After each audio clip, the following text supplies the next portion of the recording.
I was refilling water glasses when I heard him say her name. Not just any name, his wife's name. And he wasn't talking to his wife. My stomach dropped, but my hands stayed steady. 3 years at Luminaire, Manhattan's most exclusive restaurant, had taught me to keep moving no matter what bomb was about to go off at my tables. But this wasn't just any scandal waiting to happen. This was Marcus Hale, tech billionaire, family man, the guy who'd just been on Good Morning America talking about work-life balance and the importance of marriage. And he was about to blow it all up in the middle of my section. The woman across from him wasn't his wife. I knew because I'd served Catherine Hale plenty of times. Elegant, quiet, always ordered the sea bass. This woman was younger, louder, wearing a dress that cost more than my rent. She was leaning across the table, her hand on his, laughing at something he'd said. And 3 tables over, I'd just seated a man with a camera bag who was way too interested in table 7 for someone who claimed to be waiting for a business associate. I'm not stupid. I grew up in Queens watching my mother clean houses for people who treated her like she was invisible. I learned early that invisible means you see everything. And right now, I was seeing Marcus Hale's entire carefully constructed life about to implode, and he had no clue. The photographer, because that's obviously what he was, ordered a bourbon, neat, kept checking his phone. His camera bag was positioned at the perfect angle. I'd seen this before. TMZ had caught a senator here 2 years ago, and the fallout had been nuclear. The restaurant had almost lost its liquor license from the chaos. My manager had been furious. We'd all been warned. If you see press, you alert management immediately. But something stopped me from walking to the back. Maybe it was the way Marcus Hale had tipped me $500 last month and actually looked me in the eye when he did it. Asked me how my night was going like I was a person. Maybe it was the photo I'd seen on his phone once. Him and his wife and their 2 little kids at the beach. Genuine smiles, the kind you can't fake. Or maybe I was just tired of watching rich people destroy themselves while people like me cleaned up the mess. I brought the photographer his bourbon and made my decision. I walked straight to table 7, set down Marcus Hale's drink, and leaned in close. "Mr. Hale," I said quietly, my voice barely above a whisper, "I need you to stay quiet and listen to me very carefully." He looked up, confused. The woman across from him stopped mid-sentence. "Don't react," I continued, my smile never wavering. Years of service industry training. "There's a photographer 3 tables to your left, camera bag. He's been watching you for the last 15 minutes. Whatever you're doing, he's about to make it front-page news." I watched his face go white, actually saw the blood drain. His hand jerked back from the woman's like she'd burned him. "What?" he started. "Stay quiet," I said again, firmer this time. "I'm going to walk away. You're going to calmly finish your drink, ask for the check, and leave through the kitchen. I'll show you the way. If you're thinking I was crazy to risk my job for some billionaire's mistake, you're probably right. But drop a comment below and tell me honestly. Would you have just walked away? Because I want to know if I'm the only one who can't ignore a disaster when I see it coming." The woman across from him, Nicole something, I'd heard him say. She caught on quick. "Is this a joke?" she hissed. "Ma'am, I'm just doing my job," I said, loud enough for nearby tables to hear. "We have a strict policy about—" "I don't care about your policies," she snapped. But Marcus was already standing. "Nicole, we need to go," he said. His voice was shaking. "Now." I could see the photographer shifting, reaching for his bag.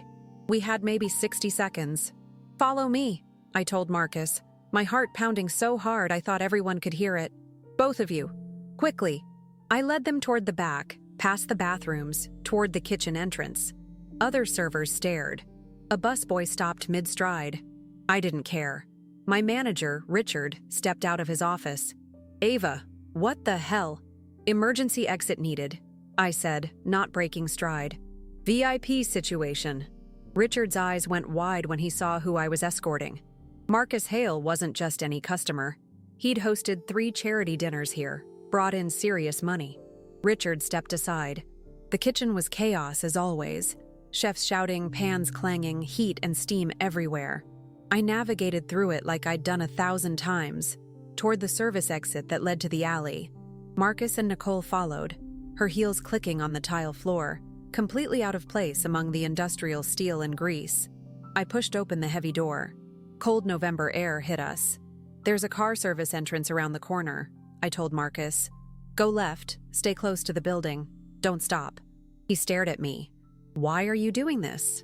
"Because you have 2 kids and a wife who doesn't deserve to see her life destroyed in the New York Post tomorrow," I said. The words came out harder than I meant them to. "And because you're better than this." Nicole made a disgusted sound. "This is insane. We weren't doing anything. You were holding hands in one of the most photographed restaurants in Manhattan." I cut her off. "With a married man whose face is on magazine covers. Whether you were doing anything doesn't matter. The photo matters. And that photo was about to happen." Marcus pulled out his wallet, hands fumbling. "Let me. I need to pay you." "I don't want your money," I said, and I meant it. "I want you to go home to your wife and figure out what you're doing with your life. And I want you to get out of this alley before that photographer realizes what happened and comes looking." He nodded, looking lost. Like a kid who'd almost stepped into traffic and didn't understand how close he'd come. Nicole was already walking toward the street, furious, pulling out her phone. "Thank you," Marcus said. "I don't even know your name." "Ava," I said. "And you're welcome. Now go." I watched them disappear around the corner, then leaned against the brick wall and let myself shake. My hands were trembling now, adrenaline flooding through me. I'd just helped a billionaire sneak out of my restaurant, probably violated about 15 company policies, and definitely pissed off a photographer who'd been after a money shot. When I walked back inside, Richard was waiting. "My office. Now." I followed him, my heart sinking. Here it came. The firing. The lecture about overstepping. About how I was just a waitress and had no business making those kinds of calls. Richard closed the door, looked at me for a long moment. "The photographer just left," he said. Looked pissed. Started asking questions about rear exits. I said nothing. "You know what you just did could have gotten you fired." "Yes, sir." "You abandoned your section, escorted customers through an employee-only area, and made an executive decision about a situation you should have reported to management." "Yes, sir." He sighed, ran a hand through his thinning hair. "You also just saved this restaurant from being the center of a media circus." "Again." He pulled out an envelope from his desk drawer. "Marcus Hale called, from his car. He's covering your entire section's bill for the night plus a $2,000 tip. Said to tell you thank you." I stared at the envelope. $2,000. I made $15 an hour plus tips. This was more than I'd make in 2 weeks. "He also said he's adding a $50,000 donation to our staff emergency fund," Richard continued. "And he wants to talk to you, personally. Gave me his number to pass along." Oh, what happened next is something I still can't believe. But if you want to know how a random Tuesday night changed my entire life, hit that subscribe button because this story gets even crazier from here. I didn't call Marcus Hale that night, or the next day. I shoved his number in my pocket and tried to forget about it, forget about the whole thing. But word travels fast in a restaurant, and by the end of the week, everyone knew what I'd done. Some of the other servers thought I was crazy. "You should have let him hang himself," Jessica said while we were rolling silverware. "Rich people always land on their feet anyway." But Maria, who'd been working at Luminaire since before I was born, she pulled me aside. "You did the right thing, Mira. That man has a family. You protected that." I wanted to believe her, but mostly I just felt tired. Tired of serving people who lived in a completely different world. Tired of watching them make mistakes and clean up their messes and never face real consequences. Tired of being invisible except when they needed something. My phone rang 3 days later. Unknown number. "This is Ava," I answered, expecting a spam call. "Ava, this is Marcus Hale." I almost dropped my phone. I was in my apartment, which is generous. It was a studio in Astoria that cost $1,800 a month, and my roommate Tina slept in the living room area. She looked up from her laptop when I froze. "Mr. Hale," I managed. "I need to see you," he said. "Not at the restaurant. Somewhere private. I need to talk to you about what happened." Every instinct screamed danger. This was how bad situations started. Rich man, private meeting. waitress who'd done him a favor. I'd watched enough Dateline to know how this story could end. I don't think that's appropriate, I started. My wife wants to meet you, he interrupted. Catherine, she knows everything. I told her, and she wants to thank you in person. That stopped me cold. You told her? Everything, he said, and his voice cracked. The whole thing. What I almost did. What you did. She has every right to leave me, and I wouldn't blame her. But she wants to meet the woman who stopped me from making the biggest mistake of my life. We met at a coffee shop in Brooklyn, neutral territory. I wore jeans and my NYU sweatshirt. I'd graduated 2 years ago with a degree in journalism that I couldn't afford to use because I was drowning in student loans. Tina had insisted on knowing exactly where I was going and had my location tracked on her phone. Marcus Hale walked in looking nothing like the confident billionaire from Luminaire. He looked exhausted, scared, human, and next to him was Catherine Hale, elegant even in casual clothes, her eyes red like she'd been crying. I stood up, not sure what to do. She stepped forward and hugged me, just wrapped her arms around me like we were old friends, and I felt her shaking. Thank you, she whispered. Thank you for caring enough to interfere. We sat, ordered coffee, and for the next hour they told me everything. Marcus and Nicole had been friends for 6 months. Nothing physical, he swore, but emotional affair territory. The kind of thing that was heading somewhere bad. That night at Luminaire was supposed to be a goodbye dinner. He'd planned to tell Nicole they couldn't see each other anymore. But the way I'd described it, the hand-holding, the intimacy, he knew how it looked, what it was becoming. I was lying to myself, he said, staring at his coffee. Telling myself it was innocent. That I was just stressed and needed someone to talk to who wasn't involved in my work or my family. But you saw through it immediately. A waitress I'd barely spoken to saw what I couldn't admit to myself. Catherine reached across the table and took my hand. He came home that night and told me everything. Every conversation, every meeting, every lie by omission. And then he told me about you. Her eyes filled with tears. A stranger who risked her job to protect my family. Do you have any idea how rare that is? I didn't know what to say. I felt like I was in someone else's life. I want to offer you a job, Marcus said suddenly. At my company. We need people with integrity. People who see things others miss. People who act when it matters. Have you ever had a moment that felt too good to be true? Like the universe was playing a joke on you?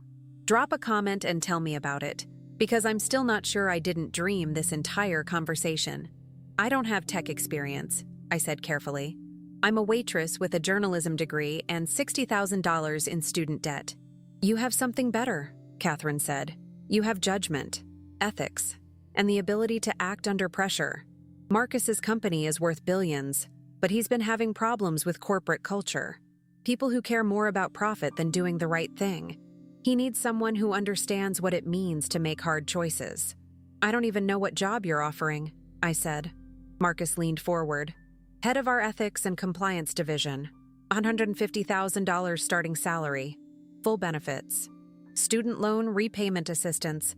And the authority to call out anyone in the company, including me, if you see something wrong. I laughed. Couldn't help it. You want to hire a waitress with zero corporate experience to police a multi-billion-dollar tech company? I want to hire the woman who saw a disaster coming and stopped it, Marcus said. Even though she had nothing to gain and everything to lose, that's the person I want working for me. I should have said no. It was insane. I wasn't qualified. I'd fail spectacularly and probably end up blacklisted from every industry in New York. But I looked at Catherine, at the hope in her eyes, at the second chance Marcus was fighting for with his family. And I thought about my mother, scrubbing floors for people who never saw her, about all the times I'd been invisible while watching the world make terrible decisions. I'll need training, I said. Real training, not just thrown into a position I can't handle. You'll have it, Marcus promised. 6 months of intensive onboarding. You'll shadow our current compliance team, take courses, learn everything. But I want your perspective, the outside view, the person who isn't afraid to tell a billionaire to stay quiet when he needs to hear it. I started 2 weeks later. Gave my notice at Luminaire.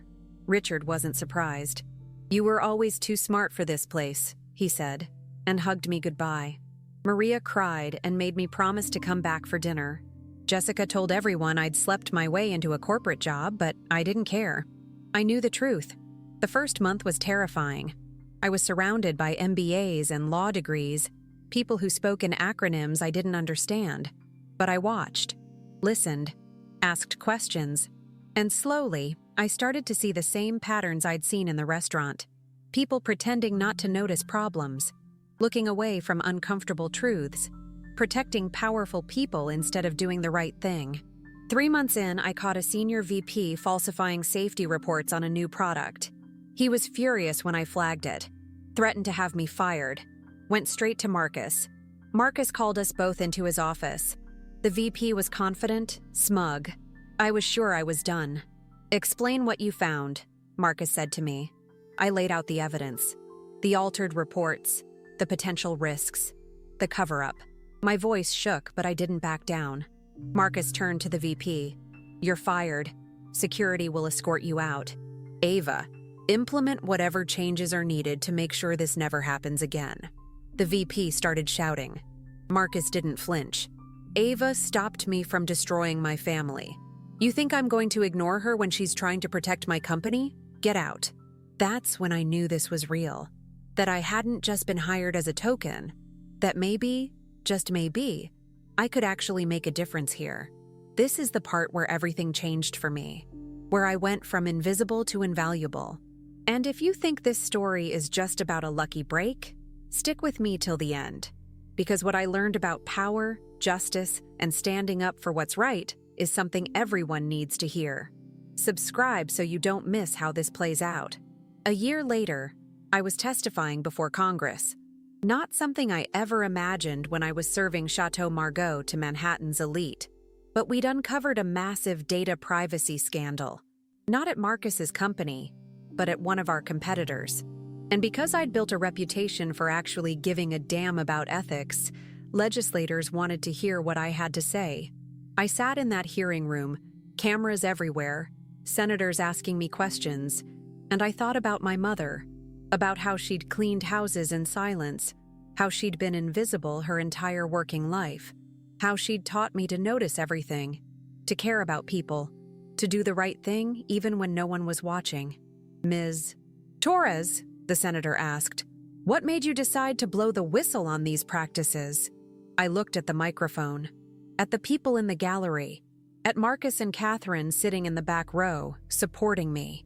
"Because I was a waitress once," I said. "And I learned that being invisible means you see everything. You see the truth people try to hide. And once you see it, you can't unsee it. You have a choice. Look away like everyone expects you to, or speak up even though you're terrified." The room went silent. I chose to speak up because someone's daughter is using that app. Someone's grandmother is trusting that company with her information. And they deserve to have someone who cares more about protecting them than protecting corporate profits. The clip went viral. Suddenly, I wasn't just the ethics officer at a tech company. I was the face of accountability, the waitress who became a whistleblower, the woman who told a billionaire to stay quiet and changed her entire life. But here's what the headlines didn't tell you.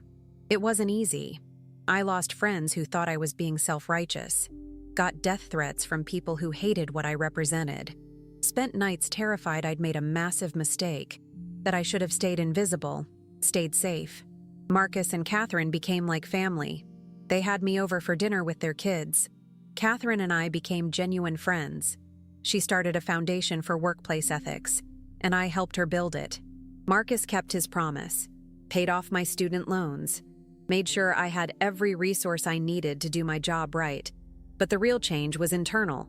I stopped apologizing for taking up space, stopped making myself small to make other people comfortable.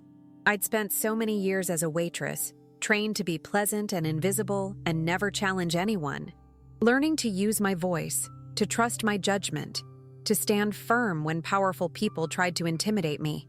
That was the hardest work I've ever done. 2 years after that night at Luminaire, I was invited back for dinner. As a guest this time, not staff. Richard seated me at table 7, the same table where I'd told Marcus Hale to stay quiet. "Full circle," he said, smiling. "You did good, Ava." I ordered the sea bass, the same thing Catherine always ordered, and I watched my old coworkers moving through the restaurant, invisible to most of the diners, and I wanted to tell every single one of them that they mattered, that what they saw and knew and felt was important, that being invisible didn't mean being powerless. My server was new.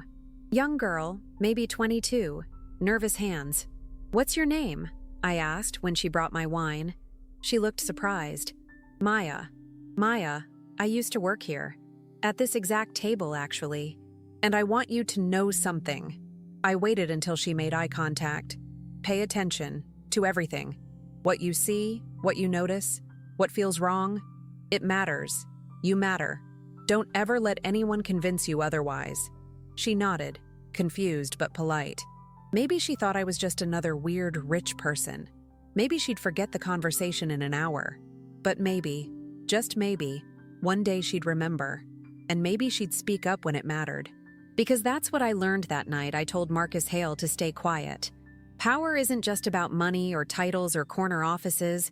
It's about choosing to act when everyone else is choosing to look away. It's about caring enough to interfere, to risk something, to be inconvenient and uncomfortable and absolutely certain that you're doing the right thing. I was just a waitress. I had no authority, no influence, no reason to think my opinion mattered. But I saw something wrong, and I stopped it. And that one decision changed everything.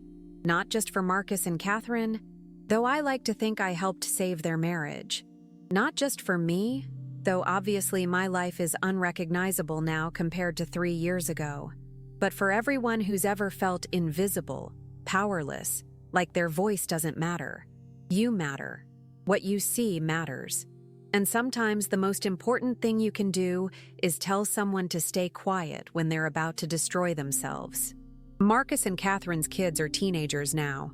I'm their godmother, officially. They know the story of how I met their parents, age-appropriate version. When they're older, I'll tell them the whole truth. About mistakes and second chances and the stranger who cared enough to interfere. I still work for Marcus's company. I'm VP of Global Ethics and Compliance now. I speak at universities, mentor young women trying to break into corporate leadership, and I've never forgotten where I came from. I keep my old Luminaire name tag in my office. A reminder that being underestimated is sometimes the greatest advantage you can have. Last month, I stopped another executive from making a catastrophic mistake. Different situation, same pattern. And when he asked why I cared, why I didn't just mind my own business, I told him the truth. Because I was a waitress once, and I learned that silence is complicity. Speaking up is scary, but living with yourself after you stayed quiet is scarier. He made the right choice. They usually do when someone actually calls them out. So here's what I want you to take from this. You don't need power to make a difference. You don't need authority or permission or a fancy title. You just need to care enough to act when the moment comes. To trust yourself. To be willing to be uncomfortable. To risk something. To tell the truth even when everyone else is pretending not to notice. If this story resonated with you, if you've ever felt invisible or powerless or unsure whether your voice matters, share it with someone who needs to hear it. And subscribe, because I'm going to keep telling stories about ordinary people doing extraordinary things. About waitresses who save billionaires from themselves and change the whole damn system in the process. That night at table 7, I could have walked away. Could have minded my own business. Could have stayed invisible and safe and uninvolved. But I chose to interfere. And it was the best decision I ever made. Your moment is coming. The choice where you decide whether to speak up or stay quiet. When it arrives, I hope you remember this story. I hope you remember that you matter. And I hope you find the courage to tell someone, anyone, to stay quiet when they need to hear it. Because the world doesn't change through grand gestures. It changes through small acts of courage by ordinary people who refuse to look away. And it all started because I was just a waitress who paid attention.